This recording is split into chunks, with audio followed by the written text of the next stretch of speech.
Welcome to கதைகளின் குரலோசை. நான் உங்கள் மகிழினி. இப்போ நம்ம பார்த்துட்டு இருக்க கதை என்னன்னா, யோகி விஜயகுமார் ஜெயராமன் அவர்கள் எழுதிய ராஜராஜ சோழனும் விஞ்ஞானி ராஜாமணியும் அப்படிங்கிற கதையை தான் நம்ம பார்த்துட்டு இருக்கோம். கதையோட சுருக்கத்தை சொல்கிறேன். ராஜாமணி அப்படிங்கிற ஒரு விஞ்ஞானி கால இயந்திரம் ஒன்றை தயாரிக்கிறாரு. அந்த கால இயந்திரத்தின் மூலமாக சோழர் காலத்துக்கு போகிறாங்க. அங்கே போய் ராஜராஜ சோழனை சந்திச்சாங்களா, அவங்களோட பேசினாங்களா அப்படிங்கிறத தான் இந்த கதையோட அடித்தளமே. சரி, நம்ம கதைக்குள்ள போலாமா? இதற்கு முந்தைய அத்தியாயத்தோட லிங்கை டிஸ்கிரிப்ஷன்ல கொடுத்துருக்கேன், பார்த்துட்டு வாங்க. ஒரு பக்கம் ராஜாமணி பேசுவதை கேட்டுக்கொண்டே மன்னன் இரு பக்கமும் தெரியும் புது புது விஷயங்களை பார்த்து ரசித்து கொண்டே வந்தார். அவருக்கு அந்த வாகனமே அதிசயமாக இருந்தது. அது எப்படி எந்த மாடோ அல்லது குதிரையோ இல்லாமல் இந்த வாகனம் ஓடுகிறது? ஒருவேளை வண்டிக்கு முன்பக்கம் சிறு குதிரைகளை மறைத்து கட்டி வைத்திருக்கிறார்களோ என்று கூட அவருக்கு தோன்றியது. ஆனாலும் ராஜாமணியிடம் அதை கேட்க வெட்கமாக இருந்தது. ஆனாலும் மனதில் குறிப்பெடுத்து கொண்டார். திரும்ப சென்றவுடன் தம் அமைச்சர்களிடம் சொல்லி இது மாதிரி ஒரு வாகனம் தயார் செய்ய சொல்ல வேண்டும் என்று நினைத்து கொண்டார். பக்கத்து சாலைகளில் இந்த வாகனத்தை விட பெரிதாக போகும் பஸ், லாரி போன்ற வாகனங்களையும் குதிரை போன்ற இருசக்கர வாகனத்தையும் பார்க்கும்போது அவருக்கு இன்னும் வியப்பாகிவிட்டது. வீர நாராயண ஏரிக்கரை வந்ததும் வண்டியை நிறுத்தினார் ஓட்டுநர்.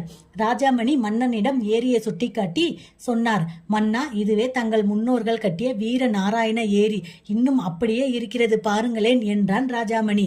மன்னனுக்கோ மெய் சிலிர்த்தது. தன்னுடைய முன்னோர்களை நினைத்து கொண்டு நெடுஞ்சான் கிடையாக விழுந்து வணங்கினார். தூரத்தில் நின்று பார்த்து கொண்டிருந்த கோராவுக்கு உறுதியாகிவிட்டது. இதற்கு மேல் காலம் கடத்தக்கூடாது, இல்லை என்றால் வேறு யாருக்காவது தெரிந்துவிடும். உடனே கைபேசியை எடுத்தான்.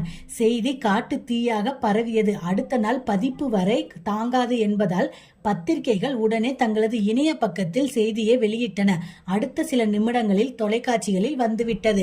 விஞ்ஞானி ராஜாமணியின் புதிய கண்டுபிடிப்பு, மாமன்னன் ராஜராஜ சோழன் தமிழ்நாட்டுக்கு விஜயம் போன்ற தலைப்புகளில் செய்திகள் ரெக்கை கட்டி பறந்தன. இது எதுவும் அறியாமல் ராஜாமணியும் மன்னனும் கும்பகோணம் தாண்டி சென்று கொண்டிருந்தார்கள். அடுத்த அரை மணி நேரத்தில் முகநூல் வாட்ஸ்அப்பில் இந்த செய்தி வைரலானது.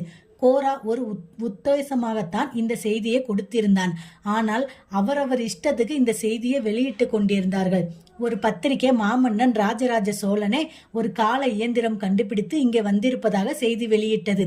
இளைஞர்கள் பலர் கூகுள் தளத்தில் யார் அந்த ராஜாமணி என்று தேடியதில் கூகுள் கணினி சர்வரே திணற ஆரம்பித்தது. இணையத்தில் எங்கும் ராஜாமணி, எதிலும் ராஜாமணி. ராஜாமணியும் மன்னனும் வந்த கார் பெரிய கோயிலை நோக்கி சென்று கொண்டிருந்தது. ரிப்போர்ட்டர் கோரா மற்றவர்களுக்கு செய்தியை மட்டுமே சொல்லியிருந்தான். ராஜாமணி தற்போது எங்கே இருக்கிறார் என்று சொல்லவில்லை. அதனால் எந்த தொல்லையும் இல்லாமல் ராஜாமணியும் மன்னனும் கோயிலின் உள்ளே சென்றார்கள். மாலை நெருங்கி கொண்டிருந்ததால் கோயிலில் சிறிய கூட்டம் இருந்தது. ராஜராஜனுக்கு மகிழ்ச்சியில் கையும் ஓடவில்லை, காலும் ஓடவில்லை. தன்னுடைய கனவு கோயில் 1000 ஆண்டுகள் கடந்த பின்னும் கம்பீரமாக நிற்பதை பார்த்து அவருக்கு எல்லை இல்லாத மகிழ்ச்சி. இந்த வாய்ப்பை கொடுத்த ராஜாமணியை நன்றியுடன் நினைத்து கொண்டார். கோராவுக்கோ செல்பேசி அழைப்புகள் வந்த வண்ணம் இருந்தன. எல்லோரும் ராஜாமணி எங்கே இருக்கிறார் என்றே கேட்டார்கள். கோரா இன்னமும் யாரிடமும் சொல்லாமல் முடிவெடுக்கவில்லை. யாரிடம் அதிகம் பணம் கிடைக்குமோ அவர்களிடம்தான் அதை சொல்வது என்று உறுதியாக இருந்தான். இன்னும் கொஞ்சம் அலைய விடுவோம் என்று நினைத்து கொண்டான். அதே நேரம் ராஜாமணி மேலும் ஒரு கண் வைத்து கொண்டேதான் இருந்தான். ராஜாமணியின் உயர் அதிகாரி ராகவராவ் செய்தியை தொலைக்காட்சியில் பார்த்துவிட்டு மிகுந்த கடுப்பில் இருந்தார். தன்னிடம் ஒரு வார்த்தை சொல்லாமல் மறைத்து விட்டாரே இந்த ராஜாமணி என்று அதிகாரிக்கு ராஜாமணி மேல் கோபம். தமிழக முதல்வர் இல்லம். முதல்வர் அப்போதுதான் தேநீர் அருந்திவிட்டு வீட்டில் இருக்கும் அலுவலக அறைக்குள் வந்து அமர்ந்தார். தன்னுடைய நேரடி உதவியாளர் காலமேகத்தை உள்ளே அழைத்தார். எஸ் சார் என்றபடி உதவியாளர் உள்ளே வந்தார். டிவியில் ஏதோ ஒரு நியூஸ் பரபரப்பாக ஓடிக்கொண்டிருக்கிறது. என்ன நியூஸ் அது என்று கேட்டார். எனக்கு உடனே ஒரு ரிப்போர்ட் ரெடி பண்ணி கொடுங்க என்றும் உத்தரவிட்டார். உதவியாளர் காலமேகம் உடனே கிளம்பினார். காலமேகம் தன்னுடைய அறைக்கு வந்து தன் உதவியாளர்கள் 4 அழைத்து ஒவ்வொருவருக்கும் உத்தரவு பிறப்பித்தார். கோரா எந்த பத்திரிகைக்கு ராஜாமணி பற்றி அதிக விவரம் தருவது என்ற முடிவு செய்துவிட்டான். அந்த தகவலுக்கு தினமுந்திரி பத்திரிகை 10,000 ரூபாய் தருவதாக சொன்னவுடன் கோரா ஒத்துக்கொண்டான். அது என்ன தினமுந்திரி என்று ஒரு பெயர் என்று நீங்கள் கேட்கலாம். செய்தியை அனைவருக்கும் முன்பாக முந்திக் கொண்டு முந்திரி கொட்டை போல் தருவதால் அந்த பெயர். தினமுந்திரி பத்திரிகையின் தலைமை செய்தியாளர் முருகேஷ் தான் பேசினார். அவரிடம் தனக்கு தெரிந்த விவரம் அனைத்தையும் சொன்னான் கோரா. அதோடு ராஜாமணியின் விழுப்புரம் முகவரியும் சொல்லிவிட்டான். இன்று இரவு ராஜாமணியும் மன்னனும் திரும்பும் அங்கே வந்து விடுவார்கள் என்றும் தெரிவித்தான். ராஜாமணியும் மன்னனும் கோயிலுக்குள் ஈசனை தரிசித்துக் கொண்டிருந்தார்கள். மன்னனுக்கோ பரம திருப்தி.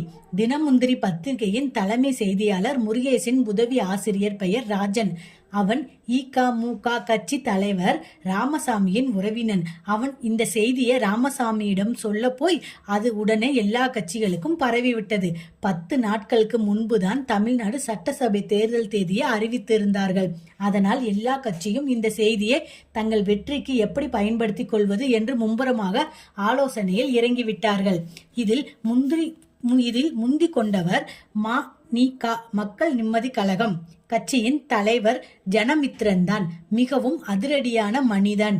கட்சியின் பெயரில்தான் நிம்மதி உள்ளதே தவிர இவரது கட்சியில் மக்களுக்கு என்றும் நிம்மதி இருந்ததில்லை. தேர்தலில் ஜெயிக்க வேண்டும் என்றால் எண்ணம் மட்டும் என்றாலும் செய்வார். அவருக்கு ஒரு பலத்த யோசனை தோன்றியது.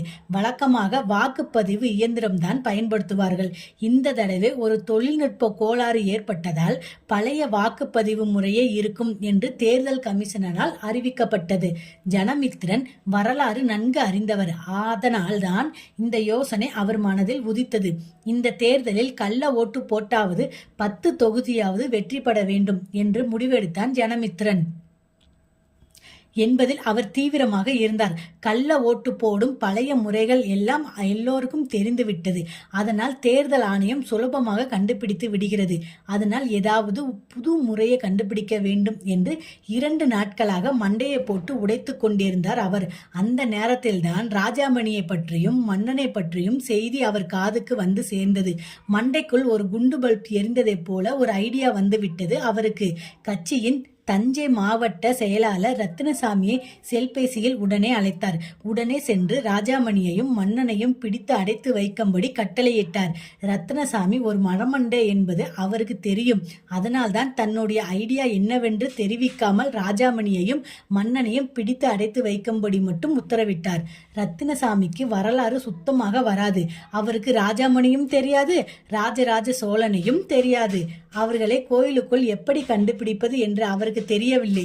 கட்சியின் பெரிய கோயில் பகுதி கட்ட செயலாளர் ராமன் விஷயம் தெரிந்த ஆள். அவனிடம் உதவி கேட்கலாம் என்று நினைத்தார். இப்போது உங்களுக்குள் ஒரு கேள்வி எழும். அது என்ன கட்டட செயலாளர் என்று. இந்த கேள்வியை நீங்கள் அவனிடம் கேட்டால் வடிவேல் படத்தில் வருவது போல் வட்டத்துக்கு ஒரு செயலாளர் இருக்கும்போது கட்டத்துக்கு ஒரு செயலாளர் இருக்கக்கூடாதா என்று உங்களையே திருப்பி கேட்பார். ஆனால் காரணமே வேறு. கட்சி தலைவர் ஜனமித்ரன் ஜாதகத்தை மிகவும் நம்புபவர். அவருக்கு எல்லாமே கட்டம்தான். தன்னுடைய எல்லா வெற்றி தோல்விகளையும் கட்டங்கள் தான் தீர்மானிக்கின்றன என்று உறுதியாக நம்புபவர். அதனால் அவர் கட்சியில் எல்லாமே கட்டம் தான். மாவட்ட செயலாளர் பதவி கிடையாது. மாவட்ட செயலாளர் பதவிதான். உடனே ராமனை செல்பேசியில் அழைத்தார்.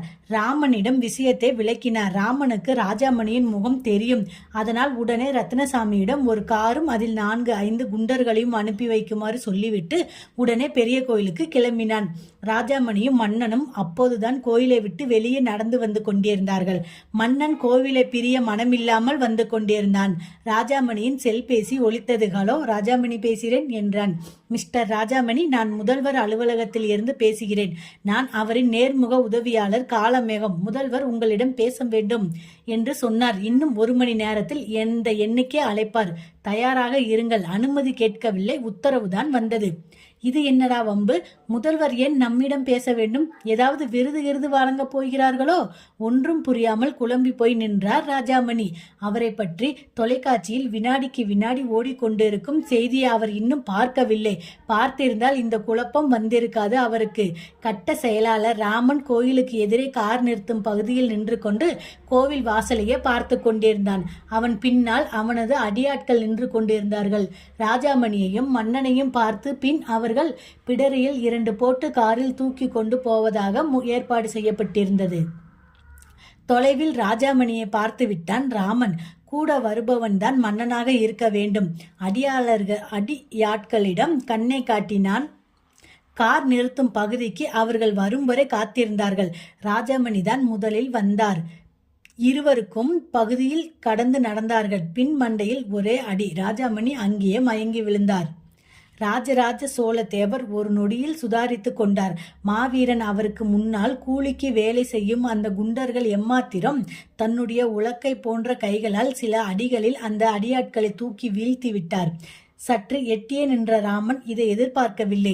எதற்கும் இருக்கட்டும் என்று மயக்க மருந்து ஸ்ப்ரே எடுத்து வந்திருந்தான்.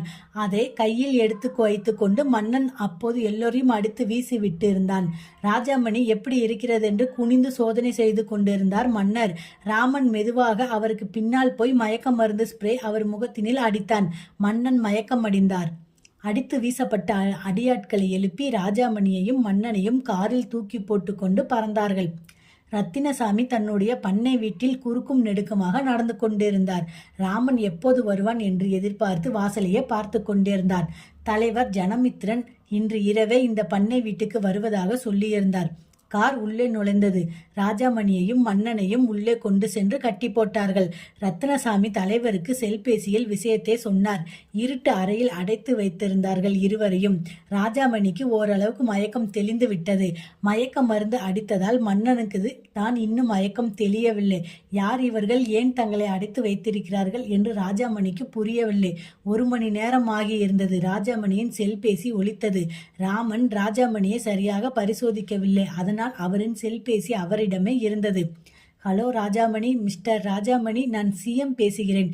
தமிழக முதல்வரின் கணீர் குரல். ராஜாமணிக்கு பதற்றமே வந்துவிட்டது. சொல்லுங்கள் சார் என்றார். மிஸ்டர் ராஜாமணி, எனக்கு உங்கள் உதவி தேவைப்படுகிறது.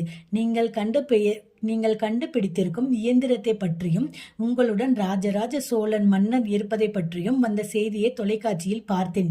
எங்கள் கட்சியின் தஞ்சை மாவட்ட செயலாளர் உங்களை வந்து பார்ப்பார். என்ன உதவி தேவைப்படுகிறது என்று அவரிடம் தெரிவிங்கள் என்றார் முதல்வர். இப்போதுதான் ராஜாமணிக்கு கொஞ்சம் புரிவது போல் இருந்தது.